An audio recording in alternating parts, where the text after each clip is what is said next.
to the computer. Hello and welcome, Femboldeners, to another awesome episode. I'm saying that before it's even being recorded because I just know it's going to be magical, as they always are. I'm here with Barry Nicolaou. The inspiration Barry absorbed one fateful day at a cemetery led him to write and publish a #1 bestseller book on Amazon, 11 Master Secrets to Business Success and Personal Fulfillment, outlining the 11 areas that intersect economic freedom with personal fulfillment. I'd like to know more about that. His craft is deconstructing the layers beneath cognitive fear, indecision, subconscious paradigms, inherited thinking, habitual thinking, and their intimate relationship to real-world expectations and experiences. His gratitude leadership presentations geared for corporations and mental health programs assist businesses take on a holistic look at their culture as an energy that feeds straight to the bottom line. Barry, welcome to Femboldened. I'm so glad you're here. I'm so glad you woke up at what we call in the US, the crack ass of dawn. Welcome to Femboldened. How are you today? Who are you today? And what's going on in your world today? How long do you have? We have however long it takes. Thank you so much for that introduction. It means so much to hear it in that way.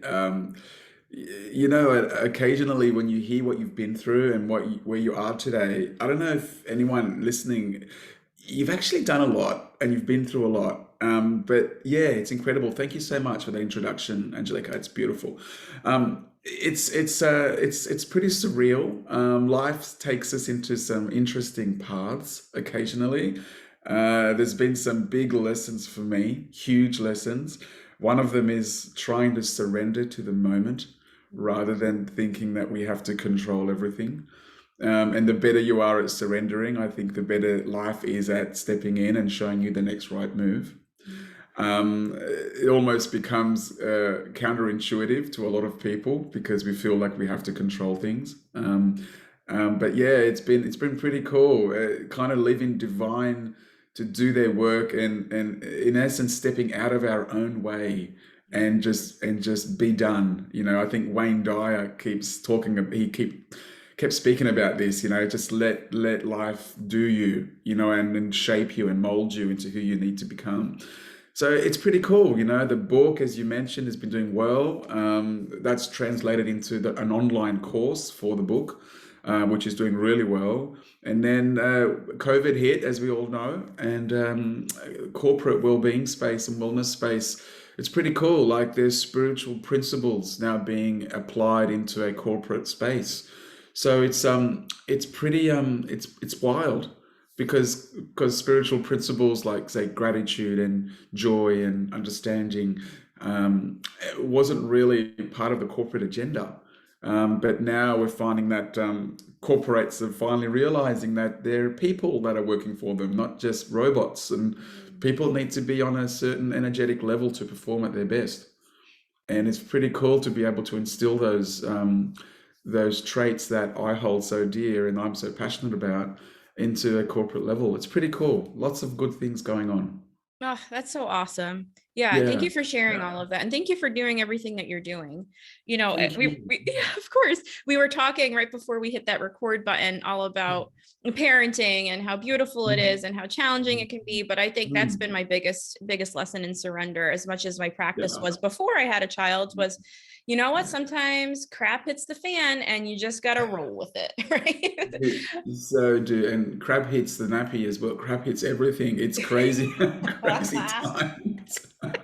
Yeah, it's everywhere all the time. It is. Pretty And cool.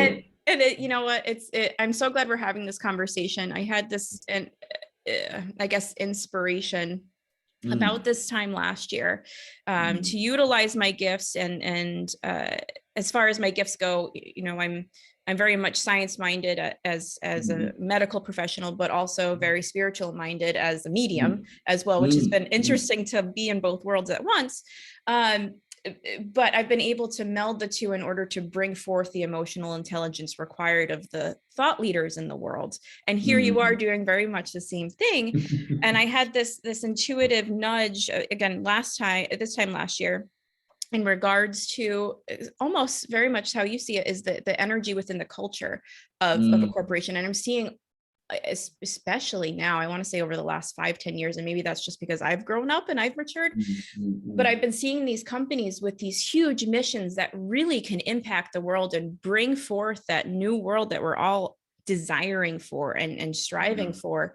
But yeah. what ends up happening is individuals in the leadership positions end up bringing their crap to work, right? And it trickles down instead of seeing, and again, if I like how you phrase it, instead of Mm, seeing the culture as an energy, mm, can mm, really, I'm wondering like how many corporations are losing their opportunity for impact mm, because they're not seeing things this way, or because there's this trickle down effect within mind spaces of the leaders and mm, going forth. So I just wanted to mm. share that, and any insights that you have in regards to that Mm. as well. Well, it's so true, and I think what we're finding is that there's this archaic mindset when it comes to business, tying it directly to profit Mm, and profit at all costs. And sometimes what that does is there's this turnover of staff that tends to happen if the manager's will is not executed the way that they think it should be done. But it's interesting, like what I've done and the research that I've done, especially into subconscious thought and melding the left hemisphere and the right hemisphere of the brain together to work in tandem rather than business is mostly left, it's mostly logical and data focused. But what I've managed to do, and you know, everyone's different, but I've managed to research the science behind creative visualization, behind subconscious thought, and look at the major attributes that are the core pillars behind spiritual understanding and living a holistic life, and merging those two together. And I think that's the aim, because I believe that, see, we look at money as the currency, right? Money is the form which we exchange goods, right? Goods and services. But I think money is going to take a bit of a side go to energy. I think energy is the true currency, because energy, if your people are at the level where they're giving their best selves, they're giving their highest energy in their jobs or in their careers or at their businesses, then you start to want to be part of that person's world, because you just feel good when you're around them. Or if you have a colleague and you have a business transaction or whatever it is, and they're giving the best of themselves, and you can feel that, and you therefore do the same, you give the best of yourself, and all of a sudden you become this vibrational match that's both rising. You end up being in a space where you love who you are, you love what you're doing, and you love who you're doing it with, mm, and everyone rises.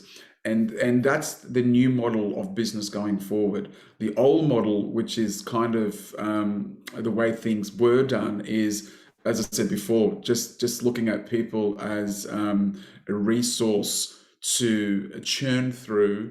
And if they don't align with the company culture, be it a toxic one even, then it's obviously there's the door. So for me, it's if you're looking for a job, or if you are deciding to embark on your own skill set to monetize that, it's very important that you stay true to who you are. And if you're looking for a job, try and look for a leader or a manager that aligns with this type of thinking, because then you'll be at a position where you can give your best.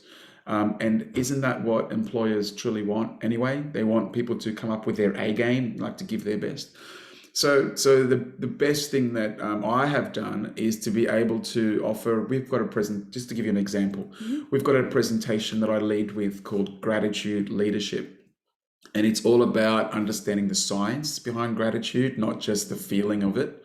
And to look at, you know, the great spiritual masters of the last 2,500 years, and to look at the science of what gratitude means, say in a clinical study, and what it does as well. And then you're speaking to the individual, but you're speaking to their spiritual side, but you're also speaking to their common sense side as well. mm, And that for me is a 1 hour presentation that I offer, that is almost a lead in, it's a segue to the services that I offer. And it's interesting, sometimes I get callbacks and sometimes I don't. And if I don't get the callback, I know that I'm not aligned with that particular company culture, and mhm, that's okay. Like I'm not chasing every lead down. And when you're down this path, You don't need to, because you have this trust-based energy that the right people, friends, family, work, the right people enter your life and the right people exit your life.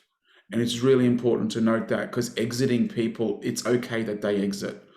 So you are becoming a specific person as you're growing, as you're getting older. You think differently and you're more in line with who you are. And then you're okay taking some pieces off the chessboard, because you need to fill those gaps with aligned pieces. You can't have just any pieces on.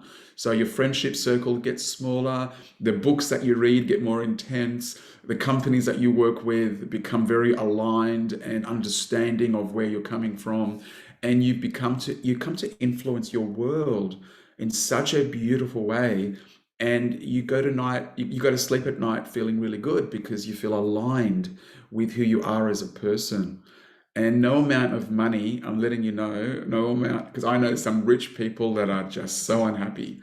No amount of money takes the place of being fulfilled as a human being. And it's really cool to try and live in that way, because it's like a God intended purpose that you're staying true to. And then God is saying, well, okay, here's the green lights. Green light, green light, green light, green light. And you see a few red lights.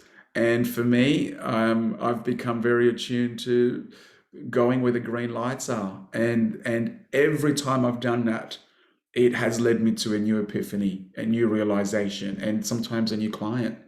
So it's pretty cool to live in that way. Yeah, yeah, it's magical. Yeah, Absolutely. Wow, yeah. thank you for sharing all that. No problem, no That's problem. amazing. Um, I'm curious to know, Mm, this hasn't been the way you've always thought and the way you've no always way, lived. no way. So, who was Barry, let's say 10 years ago? And Barrington. how did he get to where he is now? What, I guess, what were those pivotal moments? And if you can, Mm, what kind of emotional charge were within those pivotal moments to lead you That's to a where really you're at? good. That's a really good question. And looking back now, there's been so many downtimes. So 10 years ago, I was in the shoe industry, selling shoes to retailers, so like wholesale, right? Mhm, mhm. And I used to travel around, and I had a great money coming in, and it was all good. I used to have enough to, we can have some play money and we can whatever. But there was a sense of me that was feeling stale, and there was a sense inside of me that was feeling unfulfilled. And I didn't quite understand what that meant, because at the time I thought that money equaled fulfillment. And I've since discovered, especially since writing the book in 2015, that money is part of the fulfillment process, but it's not all of it. Um, and as I was driving one fateful day to a customer, and I think this is when it all changed for me. I was driving to a customer appointment, and I got a phone call in the car. And the phone call was like, "Oh, Barry, I'm running late. Can you delay my appointment an hour?" And I'm like, "No problem, I can do that." And as I was driving down the road to his place, the best thing to describe what happened next was my car steered itself. It felt like it steered itself into this beautifully appointed cemetery. And I don't know anyone that's buried there. I've got no connection to this place. It's not far from my home. And I thought, I'm going to more or less kill the hour there. So I drive down these beautiful, big, wide, open roads down this cemetery, and canopy of trees, blue sky day. It was just a beautiful, beautiful time of day. The sun was setting, the maple trees, the leaves were falling. And it was just like a picture, it was a postcard, this place, right? And I got out of my car and I started walking amongst these gravestones, right? And just more or less to kill the hour. And I started doing the maths in between the years, and then you start realizing that people were not in their 80s and 90s when they passed away. There was 20-year-olds, 30-year-olds, 40-year-olds, 50-year-olds that had probably died before their time. And a certain clarity, a certain sense of vulnerability, a certain sense of surrender came over me. as I leant against my car and just took in what this place actually meant. Combine that with the sense that I was feeling this deep unfulfillment with my role. So I had this sense of, uh, is this all there is? Is this what I'm doing now? Is this all there is? And then I'm going to be in one of these stones. And at that moment, in that total place of surrender, I used to get funny talking about this because I didn't want to be judged, but now I don't really care about that. I felt three words bombard me on a level that I still can't understand. And it scared me. It actually scared the hell out of me because I've never experienced communication like that before. Mm. And those three words were live your life. And I thought, well, okay, I've heard you and I am kind of living my life. What on earth are you talking about? If you want to give me something, give me the lottery numbers. Give me something so I can really live my life. Right, right. And then what happened after that was I dismissed it. I didn't pay any attention to it. I just thought this is too crazy. I'm going to go to my appointment, go home and enjoy my night. And then I wake up at 3 a.m. In a cold sweat, and the word your was highlighted in my mind. Like, live your life. Don't live a life based on what someone else believes or what society believes you should be doing. Live a life that's true to you. That'll lead to no regret, right? And then I thought, what do I want to do? And I just started writing the things that inspired me. The people I started to research people that have come from ultimate hardship and have had ultimate success in the same lifetime. And you think to yourself, how did they do it? And what was their mindset? And what did they do? What was it? Spiritual based practices? Was it an understanding of some sort of higher laws that I wasn't aware of? And that turned into a year-long affair of 6 a.m. mornings and writing. And then at the end of a year, I had this thing that looked like a manuscript, but I know no one in the publishing industry. I know no authors. How on earth was I even going to consider getting this done? And this is how the universe works when you're in alignment. I get a random Facebook message the next day, like a random Facebook advert, right? And it was, we publish books. If you have a manuscript, we'd love to hear from you. And I'm like, that's random. Like, how on earth? Because no one knew about the book apart from me and my wife. Like, I told no one I was doing this, right? I get in touch with John. We put a campaign on Amazon. We hit #1 in 6 countries and 19 categories, and the rest is history. And I guess what I'm getting to with that story is that life will sometimes whisper, like it'll whisper to you to take a certain path. It won't shout to the masses. It'll whisper to you because you've got a certain purpose-based path that is aligned with who you are, that God has intended for you to live. Right? He has said to you, you can do whatever you want on earth, but this is the way that I have for you. You can follow it or you can dismiss it. And some of us say, I don't care about that. I'm going to do what I want. I want to control everything and I want to make lots and lots of money. That's one way, right? The other way is I'm going to listen to see where this goes. And money could be part of that as well, right? But this feels like it's aligned with my soul-based purpose. So I'm not just working for money. I'm working for something that brings the truest of me out into the world. And I don't know about anyone listening, but that's the path that I think is more aligned with humanity. Right, so I listened to it, and as I said, and then COVID hit, and then I've kind of segued into corporations, and there's been such amazing things happen. I got mentioned in the Oprah magazine a year and a half ago on a law of attraction story that just blew me out of the water, and I had to share it. It's so cool. Like, you start being open to experiences that are tailored for you, and you start treading softly on the earth. You start to realize that if they're all tailored based love lessons that we're all going through, then we're all walking on sacred ground. All of us, 8 billion of us, are walking on sacred ground. Some of us don't see it that way, but It truly, truly is. Like every challenge you're facing, every scenario that hurts you, every joy-based feeling is all about getting you to understand a deeper level of love. And that is the base emotion that God has given us. Everything above that, man has added. But the concrete underneath the house is love, right? We can build whatever framework we want on that.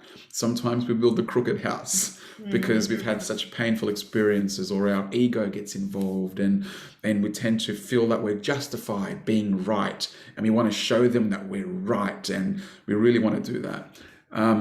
And now, when you go down this path, you don't have to justify that you're right. You just live a truth-based existence. If someone comes to me and says 2 and 2 is 5, I'll agree with them. I don't have the energy to spend taking out the calculator. I don't want to spend my energy that way. I'll send them a silent blessing and move on. And I think that's what you've got to do. You can't sit there and pick every battle thinking that you got to show them that you are right. I'm letting you know, it doesn't work. B, you're going to be wasting your life. And C, I think you're going to get to a situation where you're not going to inspire the people that need to be inspired by you following your life purpose, your bliss, your joy-based existence. So it's pretty cool if you have the courage to say yes to that whisper. It ends up being a tailored journey, and you can't help but say thank you every day. Like you wake up from your bed and the first words out of your mouth is thank you, thank you, thank you for this experience.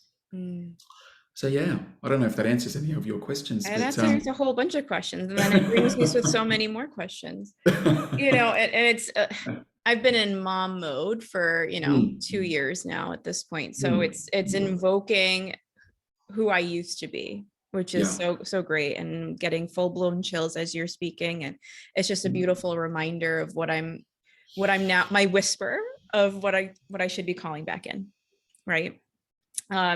So looking back, for me, I'm as you're recollecting your experience, I'm recollecting my experience in the journey of surrender, and really just opening up to what life has to offer, rather than surviving, right? Thriving instead of surviving, if you will. And it was as simple as listening to intuition on how to get someplace versus a GPS or the logical way to get there, and missing, avoiding traffic accidents or accidents myself, or finding the book I was actually looking for right away, to leaving my job in medicine, to actually stopping doing business the way I was taught to do, and kind of committing business suicide by leaving social media, because you know what, it just wasn't aligned with me. And trusting, and that's been my biggest thing right now, is just trusting that things will happen when they're meant to happen. And if I'm not here to, like you said, waste my energy on something that doesn't feel good for me. And if it's meant to grow, it's meant to grow, and if it doesn't, it doesn't. So No, well, I'll tell you what's meant to grow. I think it's you and it's me and it's people that are making these aligned decisions. And you come to a realization, Angelica, that the opinion that matters most about you is you. Like social media, the psychology behind it is just fear driven, because it's all about how do you keep engaged for as long as possible, right? Barry's on LinkedIn, Barry's on Instagram, Barry's on Facebook, or whatever it is. And how do we keep Barry engaged on our platform for long enough that we might be able to sell him an advert? And Barry clicks through to the advert. By the way, it worked once for me when I got my book published. So God works his way through everything. Yes. Even the poor decisions. So he's like, I'll get to him. What is Barry up to? Okay, I'll use Facebook this time. And beautiful way to I see saw it. Yeah, and that was 7 years ago. So I was more social media intense, but now I've got someone to handle that for me. So you get to a point where your growth is the most important thing, and cutting off certain people or certain things or certain circumstances to enable that growth becomes a new priority. And when that happens, as I said previously, that the right people exit, the right situations also exit, and the right people enter for you to become who you are meant to become. And then the right people, the circumstances, the situations that are aligned with the new you, they are attracted to come into your experience because what do they say? They say that nature abhors a vacuum. Like there's almost like you make space for something, it will get filled by something else, but it will get filled with whatever your truest held beliefs are about you and your life. So you will attract. This is what the basis of the law of attraction is that you will attract who you are as a person Yeah. continually rather than attract a car or a house. And I think there's a lot of material stuff that the law of attraction is selling to be able to get people to know that they can attract from subconscious thought. But really what it is you will attract the core basis of your giving nature. So if you're a giving person without expectation of a return favor, that's the key. If you want to know if there's a secret, a real secret to life, one of them is that if you can give without expectation of return, you will have more than you can ever wish for. Yeah. You can't just sit there and go, well, I'm helping Barry and I want Barry to help me back. So there's this agenda focused assistance. And that's what and there's been success that way. Don't get me wrong. Like people go, well, I'll help you, you help me, and let's both rise. And that's cool. But I found the higher law, I mean, that's human law. So that's ordinary human awareness. Higher human awareness is getting to a level where you're giving because you want to give of yourself, and you don't really tie that to something like an external. I'm doing it because someone's helping me. No. You do it because it's the right thing to do, and it's who you are. Yeah. And I'd add to really like emphasizing what you said is really giving to give, because then you enter the people pleasing factor too. It's not just, it's really just to give and not to give in order to have the external validation from somebody else either. No, absolutely true. 100%. So it's exciting going down this road. I'll be honest with you. It's sometimes scary as well because you have to trust an energy, a source, a God that you hope has your best intentions at play. And I've got this new book coming out in November, and I touch on this as well, which is you have to move through life. Well, you don't have to, but you can choose to move through life, and know that every experience that enters your world is there to teach you something. Or you can see those experiences as painful, ego-focused, harmful. What am I trying to say? So kind of like almost like attacking who you are, and then feeling that you're justified in your anger and your resentment. And you sit there and get yourself into knots and tie yourself into all these strange shapes because you're trying to get angry at life because life has dealt you a bad hand. And you can stay in that mode sometimes for years. Like I've seen people that are angry with something that happened 10 years ago that they're justifying and carrying on today. And I'll just say to those people, let me know how that's going for you. Because it's not a nice space. Let me know what your friendships are like. Let me know what your scenarios are like. Let me know what your situations are like. Let me know how much you love yourself. And I'm letting you know, like this whole based existence is about exercises in letting go and seeing where the next right move comes from for your tailored growth. And working towards something as well. Absolutely. You can't just be sitting at home waiting for God to manifest for you. You've got to be aligned. You've got to take action. You've got to move forward. But don't hang up with the times that you get red lights. Don't let that be your hang-ups if you can. Just think of them as orange lights that you just got to slow down a bit, and green lights. Okay, now you can speed up. And if you look at it like that, you end up going with this beautiful flow that life has in store for you, and you end up growing as an individual based on those experiences that come into your life to teach you what you need to know at this moment of your life. that you're at a when we have kids, you talk to a 5-year-old very different the way than you talk to a 2-year-old. A Mm-hmm. 5-year-old can reason and comprehend, right? It's the same with God. God will say, okay, they're at this certain point of their evolution. They understand this now. Now I can speak to them on that level, and I'm hoping that they can absorb, Mm-hmm. right? And that's where we're at. And having kids is the ultimate understanding of God's mind, because you Mm-hmm. understand what He's going through with 8 billion of us and what we're going through with one or two. Yes. So let's get some perspective here as well. Like, there's 8 billion people, all at different journeys, all at different levels of understanding, all trying to make money or trying to make themselves successful in the eyes of the world. Mm-hmm. And God's saying, yeah, you can do that, but if you want to get closer to me and a more love-based understanding, listen to the whisper that I'm going to whisper to you now. And here's the thing: sometimes the whisper is not loud. Sometimes it's just this little niggle in your subconscious that says, "Go this way, go this way, go this way, go this way." And at the cemetery, it was a bloody loud whisper for me. But to be honest, there was whispers before that cemetery moment Yeah. that I Yeah. didn't listen to. So it's kind of like, hopefully he gets it now. Yes. Yeah. Yeah. Absolutely. Yeah. I love to know. Hmm. I've got so many other questions too. But before I have Mhm. these questions, I want to know the science behind Hmm. subconscious left and right brain thinking. And I want to know everything you know, so that I can learn from you too.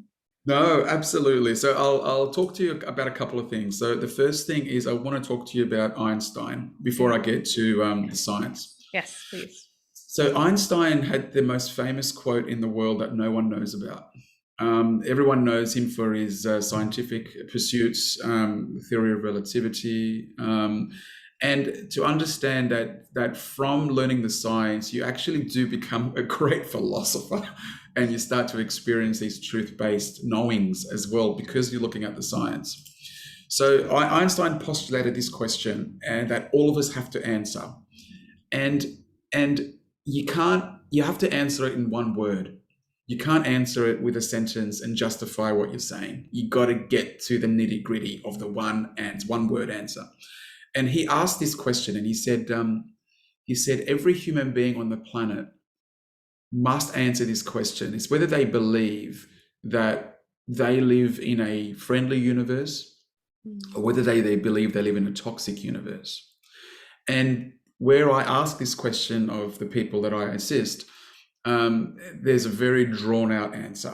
Like, it ends up being, well, Barry, the world's a toxic place, and here are the examples of that, and the world's a friendly place, and here is the examples of that. So I'm 50-50, I'm on the fence, right? Mm. And that's not the point of the question. The point of the question is, you got to answer me definitively with one word: friendly or toxic, because that is what you truly believe. You could be sitting at 51% toxic, so your answer will then be toxic. If you're sitting at 51% friendly or 70% friendly, your answer will come back friendly. And the reason that Einstein asked this question is because you will experience a truth-based existence, a truth-based reality based on your answer. If you go to a dinner party and you have 5 people on your left and 5 people on your right, and the 5 people on your left say, well, Barry, the world's a toxic place, and let me tell you why. And they talk about COVID, and they talk about the war in Russia and Ukraine, and they talk about families breaking apart, and they talk about kids dying with cancer, and they talk about they just lost their job. And you listen, and you're absorbing, and you're going, all of that's true. And then the people on the right, they say, well, Barry, the world's a friendly place, and let me tell you why. And they talk about refugees being taken in, and they talk about advancements in medicine, and they talk about opportunities in business that they never thought that would happen to them, and they talk about jobs that are now coming about, and they talk about helping your neighbor down the road, and all of a sudden, that they can be in a situation where they can help you back. And they talk about their kids and their moments that they have with their kids, that they're learning and growing, and they're so grateful to be a parent. It feels so good. Thank you for the opportunity to be a parent. And then you go, oh wow, for you the world's friendly. And they go, yeah. And then you realize something in the middle of the table. You're sitting looking left and right, and you realize that they're both correct. They are both right. And they're living experiences based on their perceptions of reality. So life is saying to them, okay, that's your standpoint. I have no bias on good and bad. I'm just going to give you more of what you believe is true. Mhm. So the toxic people will continue to experience toxic realities, and the people that are friendly will continue to experience a friendly part of the world, and they'll both go forth and they'll both die with their relative beliefs, right? Mhm. So you got to answer that question privately. And by the way, we all answer it sometimes subconsciously. So I think the first exercise that we've all got to do is you've got to be in a quiet space and ask what you truly believe the world to be. If you're toxic, try your best to see the friendly side of the world as well. Don't sit there in toxicity and say it's all bad, because you're actually not being a fair-minded individual. You're not being clear-headed, right? Because Mhm. there's good scenarios that are happening. You're just not talking about them. You're Yeah. speaking through the keyhole of your pain. And that's what you think the world is, when we all know that's not true. And the friendly people are saying, well, yeah, I know toxic stuff exists. I just don't live there. I just don't live in that world. I'm aware of it, but I don't let it absorb into my psyche where I think the world's horrible. Right. So that's a scenario that Einstein came up with. And I think it's really cool. It's a really cool consideration. And you, as I said, answer that word, toxic or friendly, and go inside you and answer it, because that will be what you mean rather than what you say. Like what you feel inside, the universe responds to what you mean, not Mhm. what you say. Yeah. And sometimes what we say and what we mean are here. But what we need to do is actually align them. So you say what you mean and you mean what you say. Yeah. And when you're that type of individual, all of a sudden, situations match, because what comes out of your mouth is exactly what's inside, Mhm. rather than trying to put on a facade and a face, right? Yeah. So Absolutely. that's Einstein's question. Now the science is quite interesting. So for this new book, I wanted to merge my left hemisphere with my right hemisphere and speak to the people out there as well that are science and mathematically based. Mm. So if you look at how thoughts become things, if you look at matter, so you look at like skin and bone, and you look at your arm and your hand, and you're looking, you see, this is real. I can feel this as matter. It's real. And you take a microscope to matter, you get cells. You Mhm. go down further still into the body, you get molecules. You go down further into molecules, and you'll go, so what's inside molecules? Because I'm interested here. And you find atoms. You go down into atoms, and you go, I want to go further still. We've got the technology now to do that, right? And you find that inside atoms is subatomic particles. And this is where it gets super interesting, because you go, well, what's inside that? I want to know what's inside my body. I want to know where I came from and where my source has come from, and what sort of person am I here? What divine being am I? And you go inside subatomic particles, and you find these little things called quarks. QUARKS. You can Google them, quarks. And if you observe a quark under an electron microscope, what you'll see is that the molecular structure of quarks change just through observation. Just through looking at them, they will shift their dynamic and their structure. And you say, how the hell are they doing that? Like, how are they changing? And what's actually making them change? And the only answer, that the research that I've done, the only thing that influences quarks is thought. Thought influences quarks, which influences subatomic particles, atoms, molecules, cells, and then matter, what we experience in reality. So that's the science of how thoughts become things.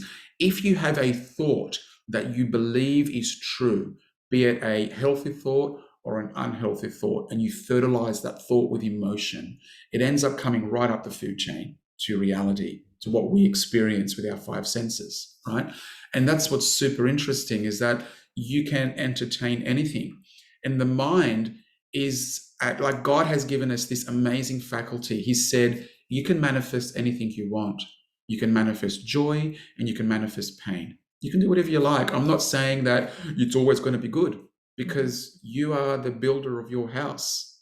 And if you're not experiencing a house that you want to live in, maybe you need to look inside and go, what have I done here? Have I been possibly sabotaging myself without knowing, right? And the best analogy to consider here is if you're a gardener and you look at the soil, and you're tilling the soil, and you plant a rose bush and you go, this is going to grow beautiful, and you plant a weed, right? The soil is not going to have any bias. It's not going to say, whoa, whoa, Barry, whoa, what are you doing? That's a weed. Do you know what you're doing? It's not going to do that. Its role is expansion. It's got nutrients, it's got water, it's got sunlight, and its role is expansion. The mind works in exactly the same way. Whatever thoughts we plant, we will germinate and we will see as tangible realities.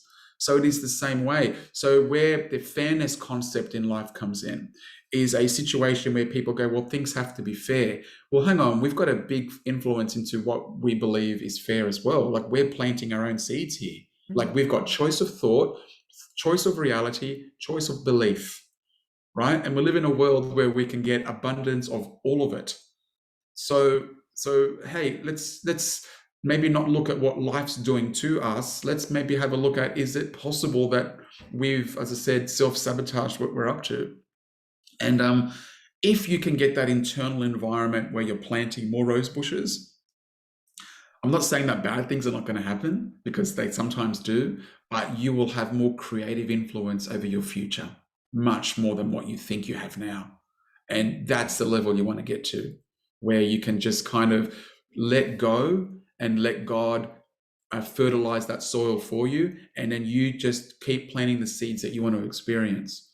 And those seeds should be gratitude, love, joy, understanding, getting to a level where you have deep appreciation for all of it, not just the good stuff, right? The pain as well, because, you're alive, and part of this is the pain. Part of it is frustration, part of it, but how long you stay in those areas, it's up to you. And what makes you feel good, just go off what makes you feel really good as a person. And it ends up really expanding your world, because you see people that are making poor decisions, and then you go, I could really help them, but they've got to want the help. You can't just rock up to someone and say, hey, you should be doing this. I find that unsolicited advice doesn't work. Someone's got to seek and find, rather than, everyone's coming with advice and wisdom and all this kind of stuff. The people that are seeking, they will find. Like, Christ was right when he said that, so it's kind of, it's pretty cool to be living in that way. Yeah. Thank you for sharing all that. It's okay. I also, am a big fan of the science behind all those things. And I remember reading, when I first went through my spiritual awakening, I read Dr. Emoto's book. I think The Messages in Water. Yes. Oh my goodness. My husband looked at me like I had 4 eyes, and he was really concerned about me because I was speaking to the water molecules in his body. Yeah.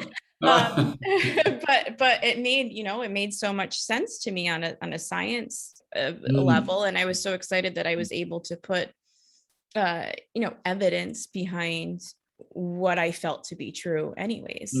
So thank you for going through that again. Speaking of partners, I know in my marriage, there's been, I feel, whenever we're faced with an opportunity for growth, which is what I call challenges, they seem to be mirrored tenfold back within our relationships, especially our most intimate relationships. I'm curious to know what that journey has been like with your family, with your partner, especially during these trying times. So Lana and I have been together for this September the 25th. We'll be married for 17 years. Wow. Which is pretty cool. So we've been together for about 23. So we were together for 6 years before we were married. And it's been a hell of a journey. Like, Lana, I think being a mum sometimes changes you as well as a person. Yes. Yeah. I think you end up being more routine, more, this is what keeps the family together focused.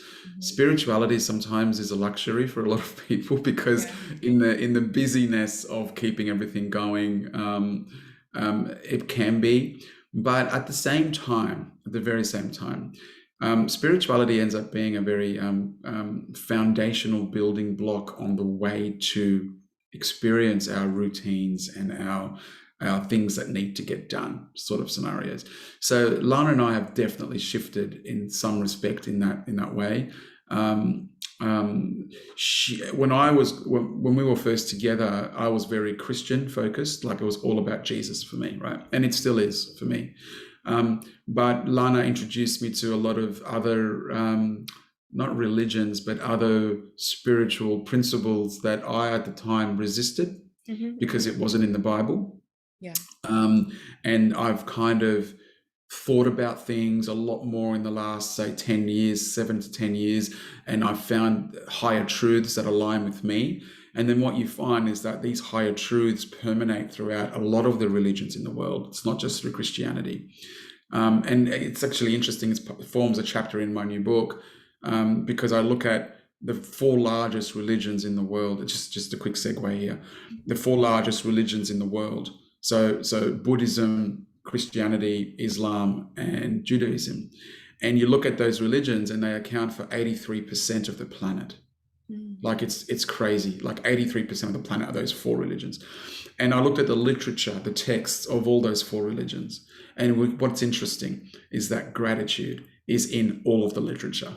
Like that's the common thread, right? So if you get 4 people, 4 spiritual masters, you get a priest and you get a rabbi and an Islamic cleric and a Buddhist monk, and they're all sitting around the table. What you can talk about that everyone unequivocally agrees on is gratitude, right? So gratitude ends up being this platform of being able to build and being able to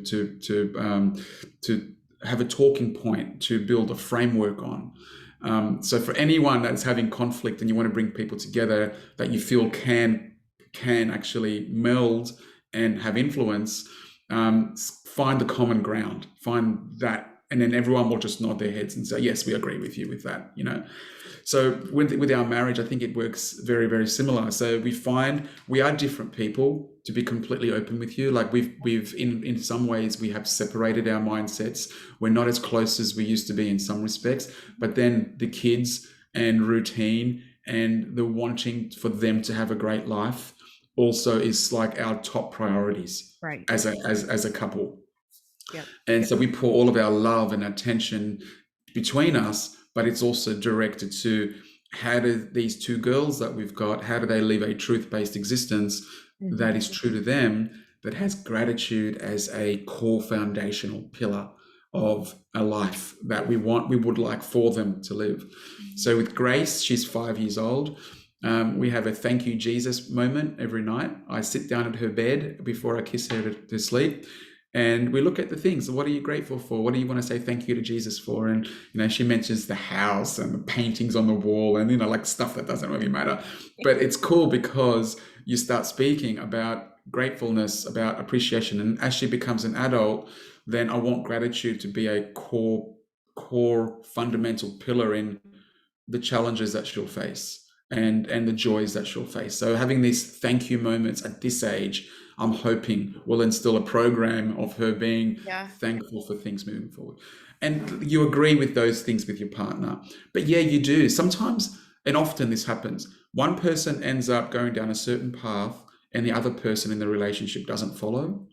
It could be weight loss. You know, it could be one person gets super fit and looks at what they're eating and looks at their sleep and looks at their exercise route, and the other person just goes, well, what do you need to do that for? Like, what do you think? You know, like you're 44 now, what are you going to, but the other person, no, I want to get fit. I want to get better. These kids are going to need me in 10 years time. I want to feel fit inside myself. It's in, and you know, there becomes this disparity of thought, this disparity of communication. But I think if you're staying true to you, either 2 things will happen. Either that person will come along for the ride because they love you so much, or that person will say, this is not for me. Eventually they'll say it's not for me. But the worst thing you can do is if you're shifting into an area that is truth-based for you and you ignore that to keep the other person happy, I'm letting you know that's a short-term plan. Yeah. Yeah. It's you're setting yourself up for and again, this comes down to it's a very stoic understanding, which is you're not here to make anyone else happy in a relationship in particular. And this is quite different because relationships in society are built to, you're making that other person happy. You're together and you're meant to please each other, and it's true to a degree. But if you're not doing what lights you up as a person, aside from the relationship, if you're not doing that, I'm letting you know, and you're all about pleasing that other person, I'm letting you know, you won't be able to stand on your head enough ways to make them happy, because they are relying on you to do that for them to be happy, because they're not doing what makes them happy. So both people have to go away from their relationship, discover who they are, discover what makes them happy individually, and then come together as a union in that state of, I love who I am, and because of that, I love who you are. And let's make this grow together, rather than, what do you want? What do you need? What do I have to do now? Kind of trying to keep that person happy. Happiness is an internal job. Like, no one can give it to you. I can't give it to anyone. And I've tried, and I've understood that it's not, Angelique, it's not for me to give away. It's for you to find, and it's for me to find. And if you're on that journey, and this is what I guess the premise of this whole episode's about, if you're on a journey of self-discovery and you feel like you're aligned with your new decisions in who you are, then I don't know a power on earth that has the ability to say you shouldn't do that. And if they think that they do have that power, either two things: either you're going to listen to it and you're going to subjugate yourself to that authority, or you're going to say, I appreciate where you're coming from, I've got to do this. And there's going to be consequences from that. Yeah, there might be. I can't live without doing this, without being this person. It's not true to me anymore. Like, you're going to end up with a miserable person in this relationship if you force me to do this. And you make decisions based on how you feel. And you know what? I'm not here advocating that everyone should split up or everyone should get back together. I'm just saying that there should be moments in your life that are pivotal to you as a person, as well as you in a relationship, and as a mother and a father and a sibling. So yeah.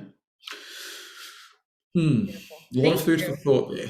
Yeah, thank you for your vulnerability and your honesty. I think, when a friend of mine who's also been on the podcast, she's married, and we share our celebrations, but we also share the hardships in marriage too. And it's like, she's so cute. She says, next time I'm a matron of honor, I have promised myself that I'm going to stand up and say, this is fucking hard. And if it's not, you're not doing it right. Right. Yeah, Because it is. then there's a level of if it's easy, then there's probably some level of self-abandon, because as you were said earlier, we are designed to grow. And if we're not growing, then there's an aspect of ourselves perhaps that we're ignoring in order to stay safe, if you will. Yeah. Right. And are you safe?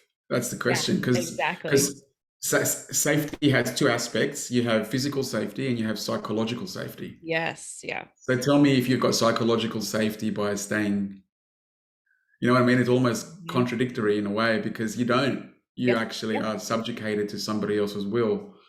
So, and I get it, in a marriage, like being married for 17 years, it kind of, you do that occasionally. Like, you do go, okay, what do you need from me now? Okay, what can I do next? Okay, well, because you realize that your partner also has a heavy weight on their shoulders, and they're also trying to work through stuff, and they just might not be at the level that you're at right now. Right. So what are you going to do? Leave everyone because not at your level? No, but you got to also walk that tightrope where you're true to you at the same time as you want to make this union work.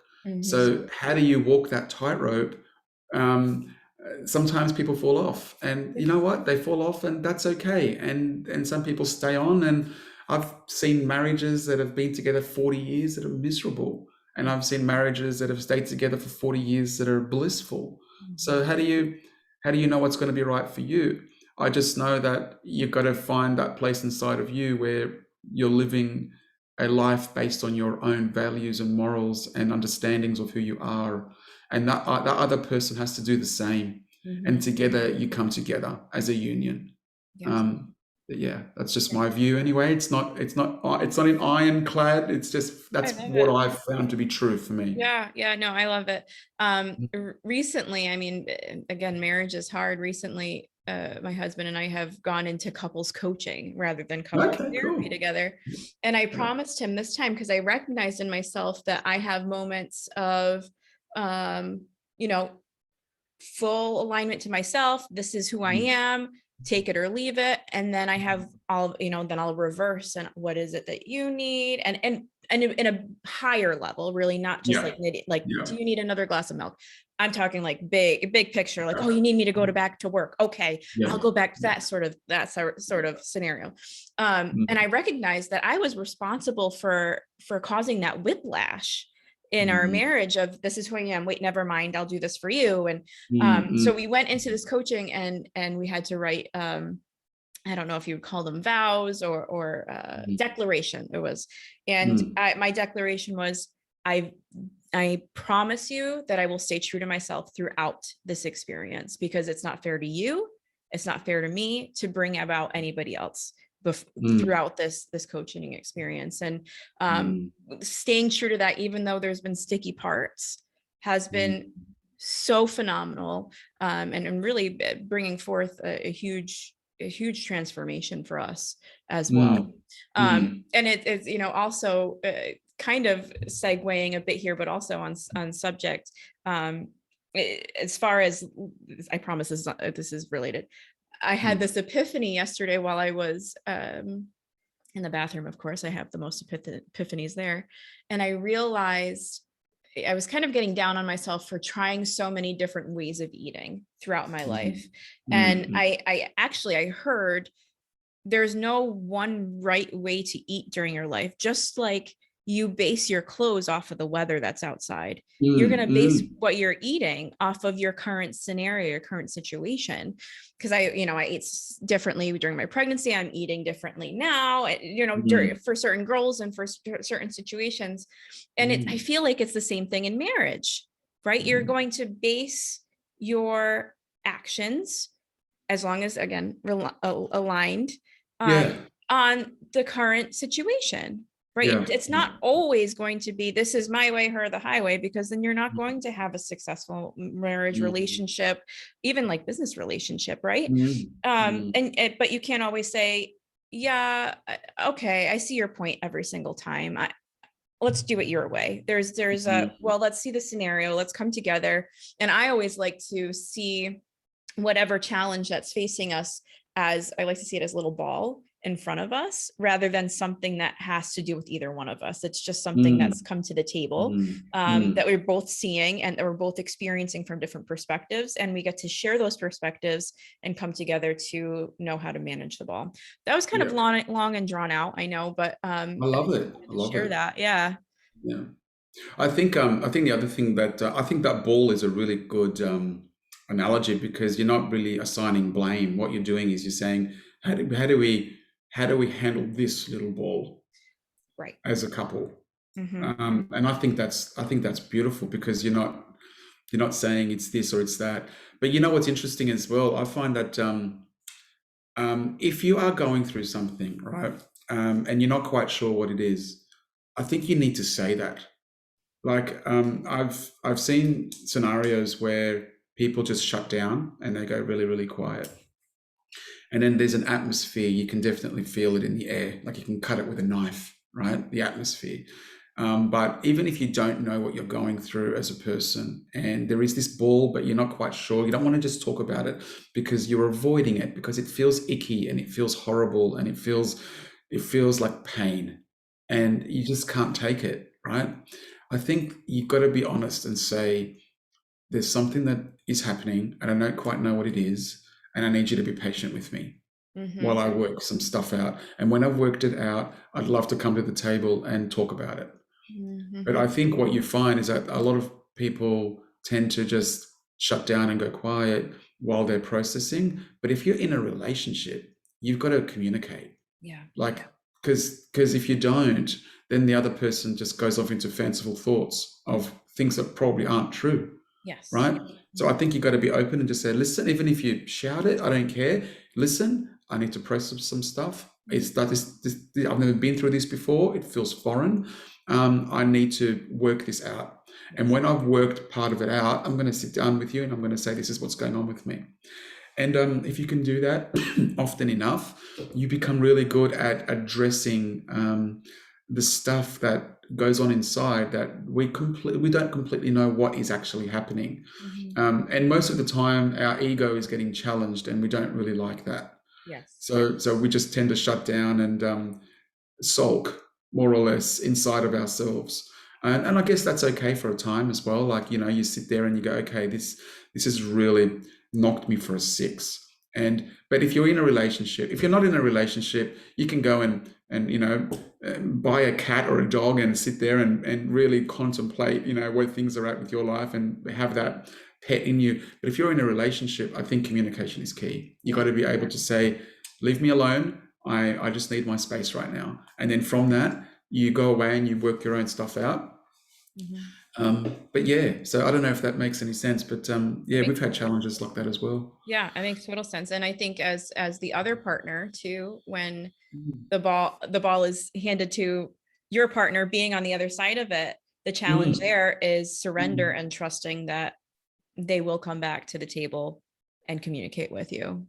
And letting, like you said, letting those stories, that ego-based fear stories, just say, okay, thank you for being there, but push aside. I don't know what actually is going on just yet.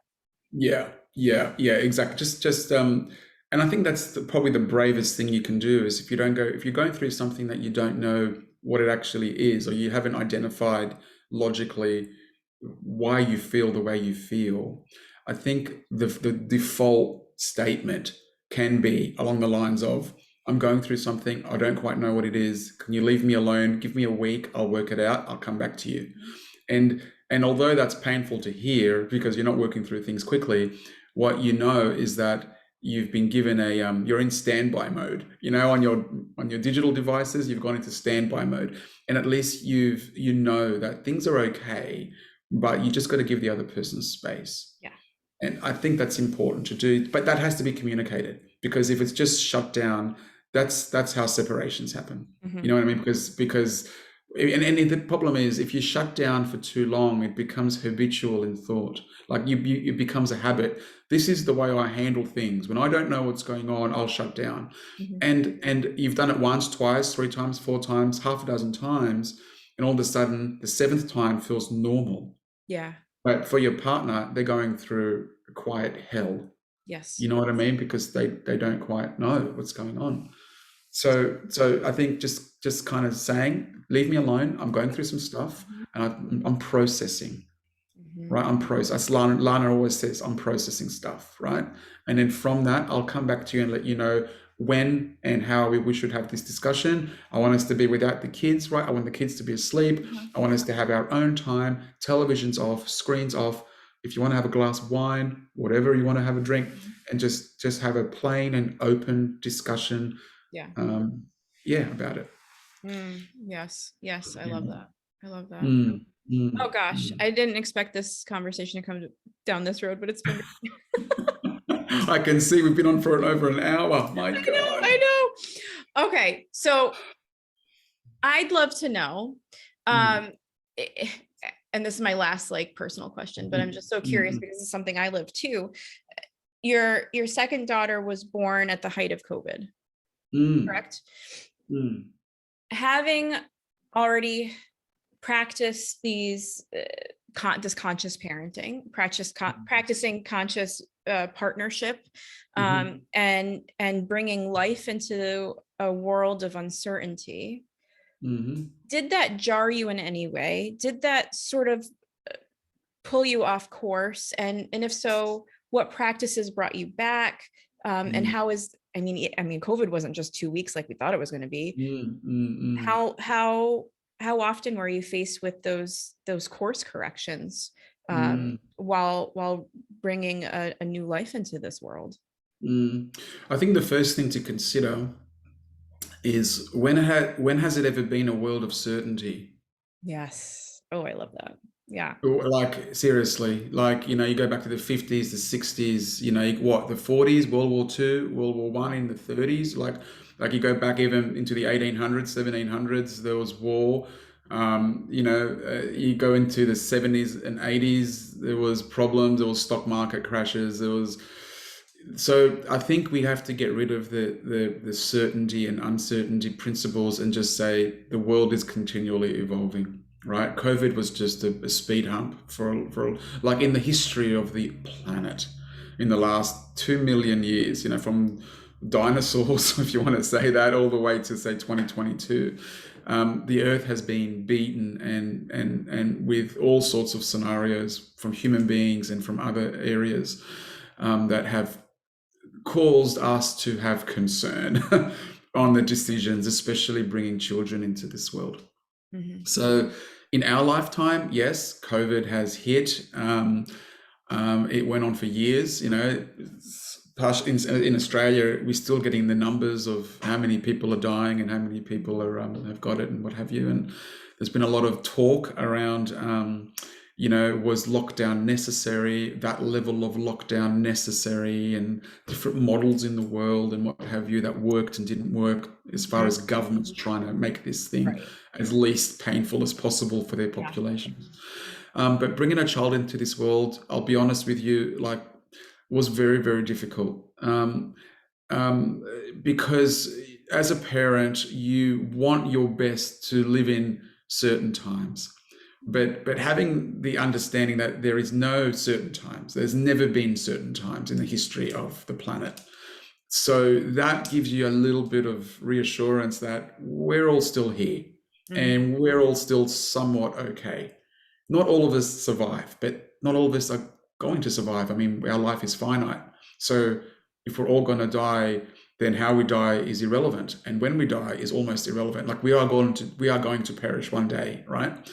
So then you think to yourself, so what are we really talking about here? Is it that we want us to live forever? We want our kids to live forever? Or are we going to is it about the in the moment decisions that we teach joy and gratitude? And not so much so that we live a long life, but we live a quality based life based on principles that we came from.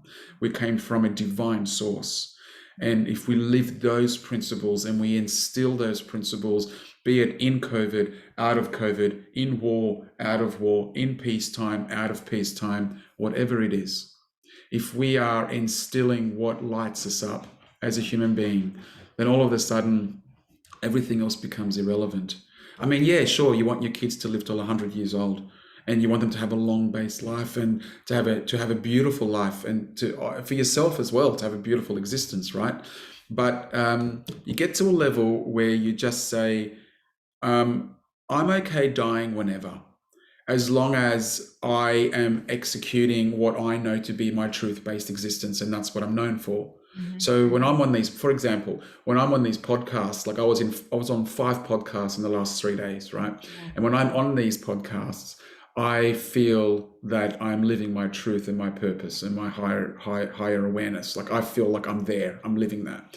And one day when I go, and that could be tomorrow or that could be in 50 years, I don't know, right? I know that when they think about Barry or they think about Barry's family or whatever, this is the way Barry lived and this is what he stood for.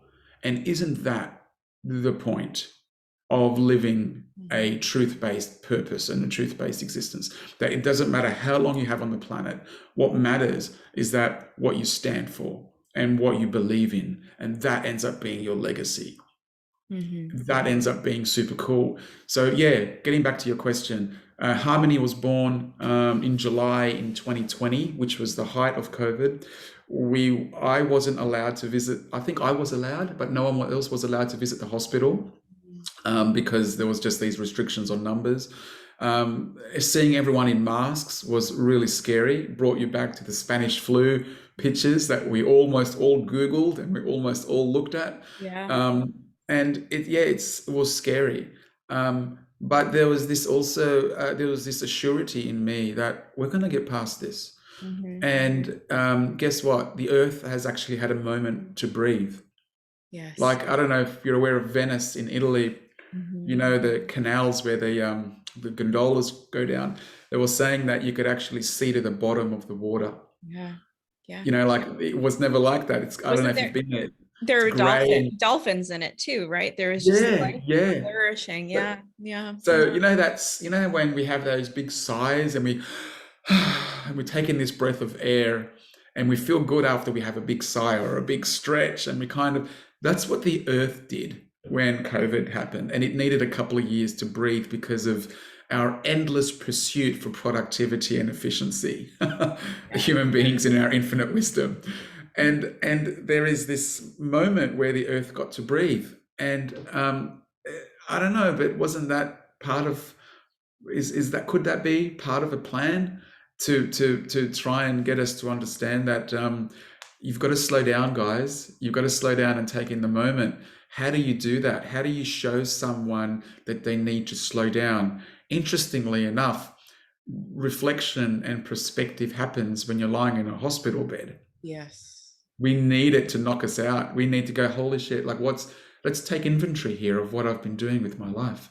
And even when you go to a funeral, don't you walk away from your funeral with more truth-based decisions that you're now going to make? Hmm. Like more aligned decisions with who you are. So it's almost like God is using illness and death as a reflection mechanism to be able for us to stop, look around, breathe, define what's important, go in that direction. Hmm. That's the point. And unless there is a, like, human beings don't learn any other way.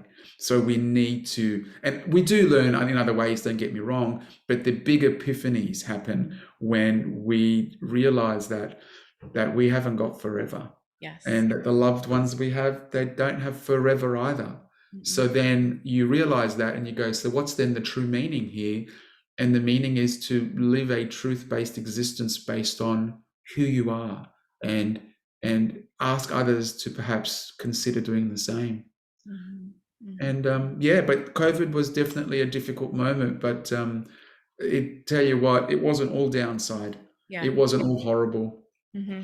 Absolutely. I had a very similar experience. He was our first. We Mm. found out we were pregnant the day they shut all the schools down in the US. Wow, So wow. like literally his entire existence has been through all of this. COVID. And I went to my ultrasound by myself, all those, like, I didn't have a baby shower, right? All those milestones that you Yeah, dream yeah, about. yeah. But we had a home birth. I got Okay. to, crawl into bed right after and hold my baby, and he's been in my arms at night ever since. And even though he didn't get to meet his family, right? And that was a choice that we made ourselves to Mm, cocoon mm, him. I mm. got to have that time with him for 4 months. Beautiful. It was just him and I, and of course my husband. And I Mm, think that's something that not everybody gets, mm. and something that I'm profoundly grateful for. So I, Yeah. I, I appreciate you sharing your experience, because I think parents, especially parents of those who were born during COVID, have this bond that really others can try to understand, but there's Mm. just something there that I you get it. can't quite pinpoint. Um, No, you have so to so live. thank you for Mm. sharing that. That's okay. Um, No problem. for those listeners who are like, man, I really believe everything Barry's saying, but I don't know about this. What last words of wisdom do you have Mm. for those individuals who maybe have grown up to believe that the world is toxic and Mhm. are finding that pattern repeated back to them, but there's a Mm. fear of, well, if I let my guard down, then what will happen? What piece of advice do you have for them in order to help them make that shift to the friendly world? Okay, so if you're experiencing a certain reality that you, let's just say you don't want, right? Um, the best thing I would say is to step outside of yourself and ask yourself a question, like ask it as a third person and just say, how's that working out for you? Like just ask it. Like it's not a question to be smart or anything like that. It's more of a mechanism to look within. Yes. And if you're not experiencing something that you want to experience, or if you've poo-pooed the experience of life just sucks and it's just all random and it doesn't really matter. Nothing I do matters. Just ask yourself if that's giving you a sense of joy and a sense of inspiration, a sense of love. And if it is, then hats off to you. But if it's not, then would you be open to a different way of thinking? Would you just ask, would you be open to that? And it's not forcing. It's not. It's just saying, would you be open to that? And for the people that are on this path, that listen to the whisper and that take the next understanding of who they are as people, just identify the next right move. Like that's what I'd love you to do, is just to look at, if just take scenarios, like people that are overcoming illness. What would the next right move look like? Would it be more sleep, more exercise, nutrition? For people that want to start a business and monetize what they're all about, what would the next right move look like? Would it be to call your accountant and start a social media blog? Would it be to talk to a trusted friend, Or if you want to get your marriage back together, what would the next right move look like? Would it be to talk to a couple that, coaches marriages? Would it be to talk to a therapist? Would it be to maybe even, consider that this could be the end for your relationship? Like consider, like, what would the next right move look like? And I think that's, as human beings, I think that's what we can do. We can take bite-sized pieces to try and, look at how do we get to this huge end goal that we'd like to achieve. Like, what would the next right move look like today from that standpoint, or from this standpoint? But for the skeptics out there, I honor your journey. Like, I honor that you're at a point where you believe that the truth is what you believe. And what's really interesting is that if you look at climbing a mountain, right? And my new book's called Move the Mountain. And I've drawn the analogy of the peak is true love and true purpose and the one true God at the peak of this mountain, right? Some of us circle the base of the mountain for years. Some of us climb different ways. Some of us have a direct route, like the spiritual masters of the last 2,500 years that you could name on one hand. Those guys have a direct route straight up to the peak. And some of us, as I said, circle the mountain for years. And you know what? You don't have to get all this stuff straight away. It'll happen slowly. It'll happen as you progress through your life. You'll hear a bit of inspiration from here, and you'll hear this person say something. You'll be on this podcast, and that'll align with the last two things you've heard. And all of a sudden you'll say, oh, that's just the fourth time I've heard that now. I'm going to just see what this means for me. I'm going to just take that next right step, that next right move. I wonder what that would look like, and be open to that conversation. But if you're the kind of person that boo-hoos all that, then you're circling the bottom of the mountain. But the cool stuff is you're still on the mountain. Yeah. You're still actually on what everyone's on. Mm-hmm. And it's okay. It's cool, because I was circling the bottom of the mountain for years as well. Mm-hmm. Like I was there. I was 10 years circling, going, oh, I don't think I'm ready for that. No, I'm right in what I believe, and I don't care what anyone says. And I was very guarded and ego focused like that. And I felt right. Like no one could tell me that I was wrong. And then all of a sudden, a YouTube clip, all of a sudden a friend would say something. All of a sudden I had this feeling inside of me that wasn't being fulfilled. And all of a sudden I just felt like I was justifying my own misery.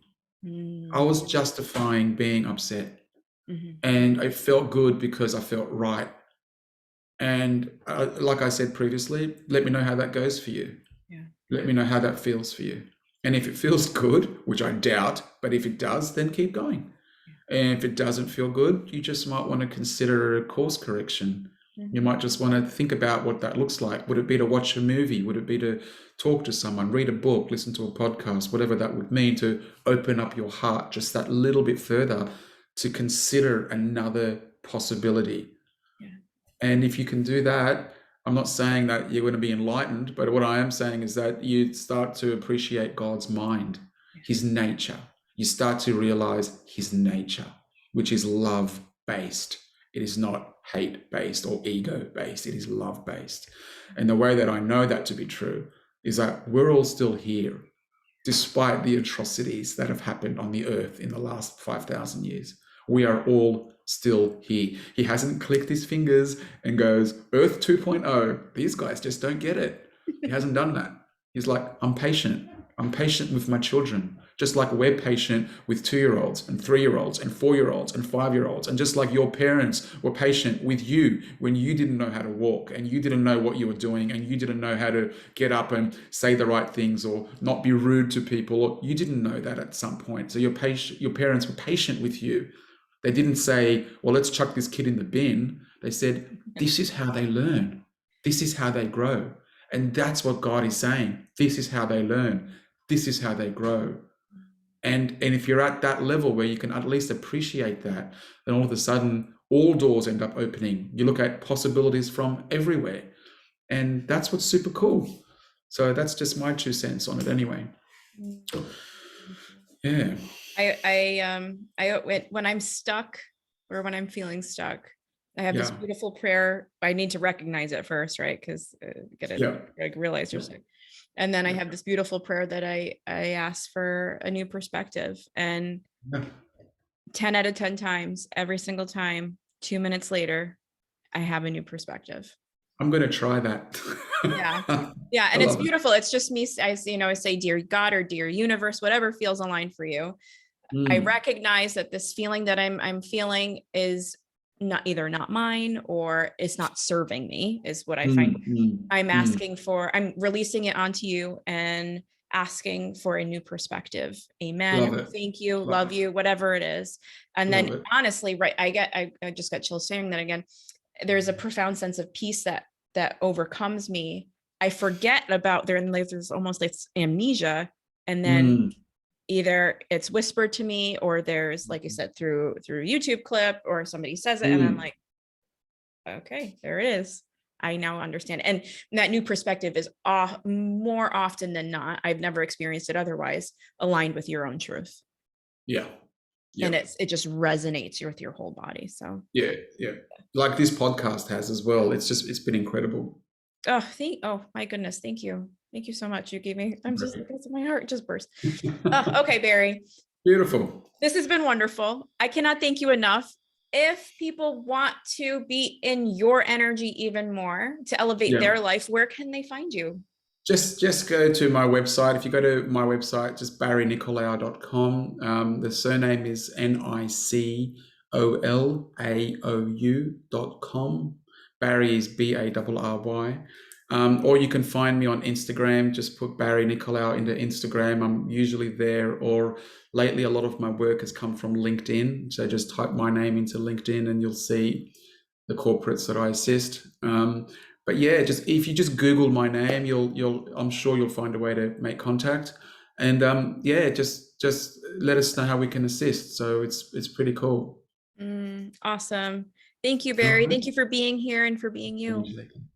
Thank you very much for having me. And I'm sure we'll be chatting again soon. Yes, absolutely.